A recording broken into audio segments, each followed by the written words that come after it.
Well, no, 2022 has been an incredibly busy year for all of us, hasn't it? I know, I can see, yes, I know you're sitting down now, exhausted, aren't you? And of course, when you look back at this time of year, this is the period that we look back, isn't it? Over the next 7 days, we look what we got up to over the past year, wonder whether we'll do it again, and more importantly, what's going to happen in the following year coming forward, 2023. Incredible when you think how time flies. Take two. It's at this time of year, isn't it, that we really look back and think about what we've done, what we haven't done. You know, we normally sit down exhausted, don't we? It's like a marathon, I often think, with Christmas. You sit down and think, wow, finally, something of a rest. And then for many people, of course, is an onslaught of people to look after, visit, cook for, and of course, be jolly for, even when you're exhausted. But then there is a period, isn't there, when you look back at certain points, particularly if, you know, you've covered certain things like myself, and for those that have watched it around the world, those big historic royal events. And there's been none bigger at all, really, of the last 70 years, has there, than this big event. So today I thought we'd take a quick look at the very final year of our wonderful monarch, Queen Elizabeth II, because, you know, the story that's painted out, particularly recently by Prince Harry and Meghan Markle, about this frail woman sitting in a corner, is not the picture that we've unearthed for you. There was a very busy, vibrant, active woman, still very much in command after 70 years on the throne. And what an incredible 70 years. But as I say, in the final year, here was a lady that really embraced digital technology, welcomed a brand new prime minister, lost another one. So it was anything but slow for her. And as we point out in this particular video, even the end was something unexpected. Something, of course, that we've always grown to know about our wonderful monarch of 70 years. The late Queen Elizabeth II. Intro, it's difficult to imagine, isn't it, that just a few months ago, we were still in the wonderful presence of our late monarch, Queen Elizabeth II. She was embedded in her lives, you know, everybody's lives. We really sort of grew to just see her every single day at every big historical event. But in a very final year, Queen Elizabeth II did undertake some rather dramatic changes, not just in her reign, but in her personal life too. In February 2022, Queen Elizabeth made an appearance at the Sandringham estate in honour of Accession Day. Now, at the time, she was carrying something very familiar to many people, including royal watchers. It was Prince Philip's very old walking cane. And it was something really that, you know, she obviously wanted to come out with. It was a very special day, very much, you know, her recognizing exactly what he had done for her for over 70 years on the throne. She had used the stick previously in 2013 after surgery, and it's likely, obviously, to be part of many mementos left behind by the Duke of Edinburgh that she obviously looked at, remembered fondly, and used on so many occasions when she wished to give a nod to him and give him credit. If you remember, you know, she basically did say, breaking out of familiarity really with the monarch, that, you know, he was her rock, he was the person that she turned to. He has ever just looked slightly embarrassed, as all men do. His passing, though, ended their 73-year marriage, leaving her sadly to celebrate the 70th anniversary of her accession to the throne alone. Very difficult time. The Queen's own health problems began flaring up in the months after Philip's funeral. And really, you know, when you think about it, it's not a coincidence, is it? Grief can affect people in many different ways, and the Queen may have experienced something rather similar. According to a very good source, the Queen couldn't really help missing Philip when, you know, she was alone, particularly at Windsor, because that would be at the weekends where they would turn to each other and discuss the problems of course, the monarchy, and more importantly, what they need to do to move it forward, you know, to make sure that it still remained popular, vibrant, and very much a working royal household. I touched on this in a very last Christmas broadcast in 2021, which she dedicated to Prince Philip, claiming that she empathised with those who felt loss during the holiday. Christmas can be hard, she said, for those who have lost loved ones. This year especially, I understand why more so now than ever. However, the concern of the Queen's health began in October 2021 when she was seen using yet again a walking cane, and it was the same cane that, as I say, she'd used in 2003, which was also the last time that she needed one. This kind of shocked a lot of people. She didn't like doing it, let me tell you. But later that month, she was hospitalized seemingly out of caution, and then promptly returned home. Nothing really was heard about that for a long time. It was just routine checks, the usual sort of stuff. But then sadly, she cancelled a trip to Northern Ireland due to doctor's orders. Her problems seemingly then escalated the following month in the November when her schedule was put on ice once again due to a back sprain.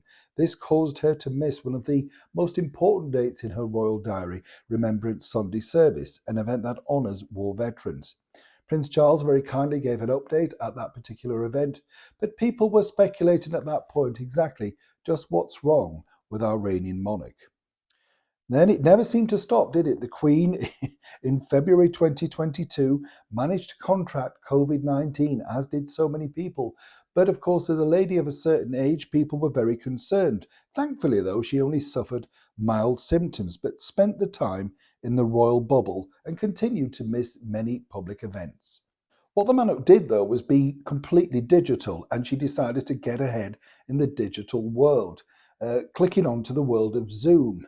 And this was the first time that we'd seen the Monarch using digital apparatus. This started way back in November 2021 when she hosted Sir Nicholas Carter, who just ended his service as the Chief of the Defensive Staff. Now, in order, of course, not to miss this particular thing, she decided, as I say, to do things via the digital world. She was still seeing people, though, at Windsor Castle, including ambassadors from Estonia and Spain via a video call. Then 2 days later, she spoke to two other ambassadors in the same manner. I think a lot of people found this very strange at first, but she became very adept at it. And I think we saw a more human side because obviously it was like a phone call to her, so she could talk more openly. And you kind of saw a little bit more of a real queen, if you like, for the very first time. Much of this year, she sat for tea with Mary Simon, the Governor General of Canada, and later in the month, she awarded the Queen's Gold Medal for Poetry to Grace Nichols, continuing a tradition her grandfather, King George, had begun. She also made time to attend the Royal Windsor Horse Show in May and was seen occasionally driving around the Windsor home. This gave a lot of people hope because seemingly, if she could continue to drive at her age, be, of course, sharp as a tack and seemingly not have any problems, then, people were thinking this is good. We're on the right path. However, there were dark clouds gathering, and in particular during her very final year. None darker, of course, than the downfall of her favourite son, so it's said, the Duke of York, Prince Andrew. In 2019, Andrew withdrew from his role as a working royal after his close relationship with the disgraced Jeffrey Epstein and Ghislaine Maxwell came to light. This was a never-ending battle in the tabloids of he said, she said, and of course we now all know how that was concluded and resulted in. Obviously, not the money that people claim, but nonetheless, one of those difficult situations. The hardest bit, in fact, really, was not to do with the fact, as people said, that the Queen stepped in and paid this particular person. Whichever way you look at it, that's her personal choice, her personal money. But of course, it couldn't overshadow the Platinum Jubilee celebrations, which were looming, of course, within a matter of months. And that could have really derailed that spectacular event. The hardest bit for Her Majesty the Queen was in fact to strip Prince Andrew of all of his military titles and his HRH status. Obviously, this decision she had to undertake after receiving a petition from 152 members of the British military requesting her to dishonourably discharge him and remove his rank and titles. Now, that was a very difficult thing for the Queen to do, particularly in her final year, and some say this created a lot of hurt, anxiety, and, of course, not needed stress. On a brighter note, Queen Elizabeth's final Jubilee celebrations was one of that no other monarch in British history had achieved. 70 years on the throne, the Queen's popularity, coupled with the prevailing and, of course, success of people wishing to see her, was in fact a mega success. But sadly for the Queen, she was still having problems with her mobility and had to miss many different events leading up to the big celebrations in June for the Platinum Jubilee. This continued really throughout the summer. She was maintaining a busy schedule of someone her age, but the bottom line was, she was now picking and choosing certain events that she wished to attend. After missing a trip to Northern Ireland, she also missed a trip to the climate summit in Glasgow. And then, of course, the Festival of Remembrance service, once again, that wasn't able to attend. But obviously, the difficult problems that she had were, of course, just her own mobility, which we didn't really know exactly how ill she had become. Now, according to a poll, it was said that over 16.7 million people in the United Kingdom took part in some kind of Jubilee event. And to top it off, the Queen received well wishes from a number of foreign dignitaries, including President Joe Biden and, of course, His Holiness the Pope. But the Queen was less engaged in the event than she had been previously. People correctly guessed that she would be attending fewer celebrations, simply picking and choosing, as I say. Very difficult though, because in her very final months, Queen Elizabeth paved the way for King Charles and Queen Consort Camilla Parker Bowles. In fact, the Queen had given Charles a share of her royal duties, really starting off between 2010 and 2014, when she and the then Prince had decided that they could do certain things together, including, of course, the D-Day anniversary event in Normandy. But in the past year, Charles's role really escalated, as, of course, his title being the successor became more noticeable. For example, Charles sat in for his mother at the state opening of Parliament in May, and Charles gave a chance, of course, to get accustomed to what his brand new role, his new routine would be. Queen Elizabeth, though, went a step further in preparing her successors by naming Charles's wife and the Duchess of Cornwall, Camilla Parker Bowles, the future Queen Consort. The move was an important one since Charles felt that he needed an equal in order to reign properly. And what's interesting here is she did this through a televised video address. And if you remember, she was very keen to make sure that everyone was supportive of this role. That was quite a dramatic moment in the Queen's very final year.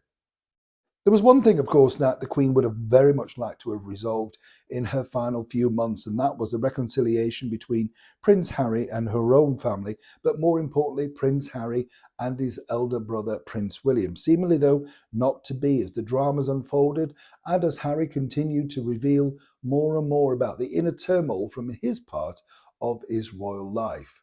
One of the most enduring images, though, of our late and wonderful monarch in her very final months would be that of her final public appearance on the balcony at Buckingham Palace, surrounded by all senior members of the British monarchy. Who could forget, of course, the brilliant smiling and tomfoolery of Prince Louis, who really did make the Queen laugh and smile. And as she said afterwards, she couldn't believe just how many people had come out to help celebrate her Platinum Jubilee. It was a magnificent event. As the months trolled on, of course, and then she went off to Balmoral for what would be a very final time, she did keep busy up there and seemingly wanted to have the usual annual summer get-together. Sadly, Harry and Meghan seemingly couldn't spare the time to attend, but other senior members of the British monarchy did, as they had done for many years previously. What was interesting, of course, is the very final picture. This was Her Majesty the Queen welcoming in a very final Prime Minister, as she had started way back with Winston Churchill in the 1950s. This time around, it was the Right Honourable Liz Truss, and breaking with tradition, this was normally held at Buckingham Palace. But because of the Queen's mobility issues, sadly, this was held at Balmoral, making this very much an historical event. Of course, these final pictures alarmed many people within royal circles because the Queen looked incredibly frail, and it was the first time we'd seen her in quite a few months. Everybody remarked upon her fragility, but as the Prime Minister said when she left, she seemed in good spirits, was cheerful, and very much, the person that we'd all come to love and admire. Of course, the end came rather quickly for our late and wonderful monarch, Queen Elizabeth II, as we knew she was spending time up in Balmoral, of course, relaxing, enjoying a well-earned break, particularly for someone who'd given so much service for 70 years, as one can imagine. But of course, on that day, we began to hear rumours, stories, particularly in the media, about just how ill, gravely ill, the monarch had suddenly become. In fact, it happened very quickly, so much so that senior members of the British monarchy had to make very quick dashes back to Balmoral in order, of course, to pay their very final respects. Princess Anne, the Princess Royal, was with her right from the start of this particular illness until the very end. Obviously, Stoic Anne did her incredible best, as we always would have imagined. As you could see, sadly for her, the end came, and it was announced literally within 10 minutes of her passing that the monarch had sadly passed away, and we were now under a brand new reign of King Charles III. What followed, as you all know, was a spectacular event of pageantry and historical fact, isn't it, to think that, of course, in just a mere few months, while we were still enjoying the reign that all of us, many of us had known from Queen Elizabeth II, it was all changed to King Charles III. But as we've seen in his Christmas speech, he's very much still in the element of grief, naturally so, as so many people, not just here in the United Kingdom, the Commonwealth, but around the world. There will never be another great ambassador, another monarch like our wonderful Queen Elizabeth II. It will be very hard to replicate, but we do wish King Charles III the very best. But in the Queen's final year, she simply did things her way. And what a way, many people may think, for her to exit after a spectacular year celebrating her spectacular reign. Thank you so much for watching this particular video, and on a particularly this day, if you could like and share and let other people know exactly what a wonderful final last year that she had, I really would be very, very grateful. For now, Merry Christmas. Neil Sean in the very heart of Yorkshire.